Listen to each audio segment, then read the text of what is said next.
For today's ganap-ganap life, malangga. Ito na pala ang part 2 ng ating adventure sa Campestuhan Highland Resort. Ang ganda talaga ng view dito mga langga sa Campestuhan, lalo na po itong mataas na bundok. At ang malaking swimming pool yan mga langga ay nagbibibyan. Ang katapat pala niyan ay mga bubbles, kaya lang hindi pa po siya ngayon mga langga kasi maaga pa lang. At nandyan na nga yung anak kong mga langga si Sophia, nandyan na sa gitna. Ayun siya oh. Wala talaga siyang sinayang na panahon sa pagpapaligo mga langga. Kasi sa totoo lang ang ganda talaga mga langga, feeling mo na sa gilid ka ng beach. Ang ganda ng pagkaayos ng kanilang swimming pool, parang buhangin puti ang nasa gilid. Kaya hindi nakakatakot sa mga bata kasi ang babaw lang naman. At dito nga sa part mga langga, makikita mo ang statue ni Mama Mary. Kung feeling safe ka kasi habang naliligo ka ay may nakabantay sa'yo. Konti pa lang ang tao dyan kasi maaga pa mga langga, ang aga naming dumating. Ang cute nga ng kanilang mga basurahan kasi ulo na yung dinosaur. Ito na pala ang malaking manok na katalikod sa amin. Sobrang laki niya talaga mga langga, parang ang sarap magsabong.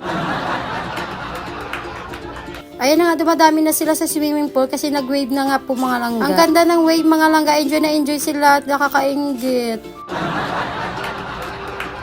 Ang taga nga matanggal ng wave mga langga, kaya enjoy na enjoy sila at malamang si Sophia enjoy na enjoy rin. Nandun po yan sa gitna. Yung anak ko nga lalaki, hindi ko na rin makita mga langga, hindi ko alam kung saan siya napunta. Kasi kasama niya yung mga binata niyang pinsan, kaya hindi ko alam kung nasaan at sila. At sa bakas dumating na rin yung second batch ng aming kamag-anak. Ngayon pangatlo kong ate, ito naman yung anak yung niya. Yung outfit niya pak na pak, ganun.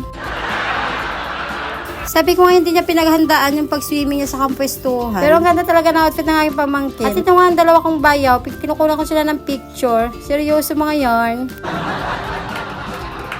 Sayang talaga hindi sila kompleto kasi wala yung aking asawa. Insert pala dito yung aking mahal na asawa na si Erwin Bahid. Next time kasama ka na dito sa Campestuhan. At ito na nga yung mga pamilya ng aking panganay na ate. Nag-aayos na sila ng pagkain mga langga. At ito pala yung Martisano Family Reunion. Sa tuwing uwi namin ay nagre-reunion kami at may nadadagdag na rin. Ito pala yung mga in-order naming food mga langga. At syempre nagluto din yung ate ko ng salad. At nagdala din po yung ate ko ng mga kanin. Akala namin kukulangin kami sa pagkain, kaloka. Ang dami pala hindi din naubos kaya na-take out din. Pero ang pinakamahalaga sa lahat mga langga ang lechon. Napakasarap ng lechon nila kahit hindi na mainit. Ang sarap pa rin at crispy pa rin yung balat. Satisfied talaga ako sa lechon mga langga kasi ang sarap talaga ng lasa, lalo na po yung balat niya ay crispy kahit hindi na mainit. Shoutout pala siya ni-orderan ng aking pamangkin na friend niya ng lechon. Ang sarap talaga, grabe. At first time ko na makatikim ng pakwan na yellow. Ang sarap pala. Ito na nga mag-family picture na nga kami mga langga kahit kulang. Kasi hindi namin mahanap ang apat na itlog.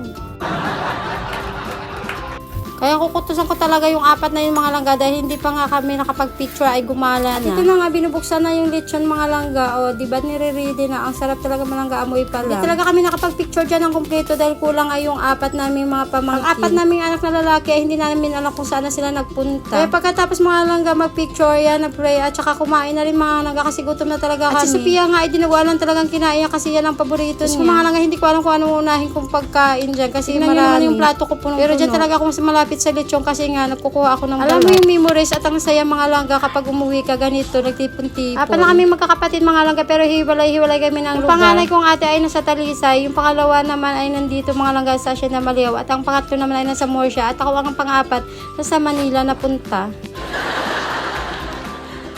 Ito lang yung maganda sa aming magkakapatid mga langga kasi nga hindi kami nag-aaway-away. Tutulungan kami mga langga kapag may problema kami sa bawat isa. At ito na pala mga langga, nakabalik na yung apat na itlog.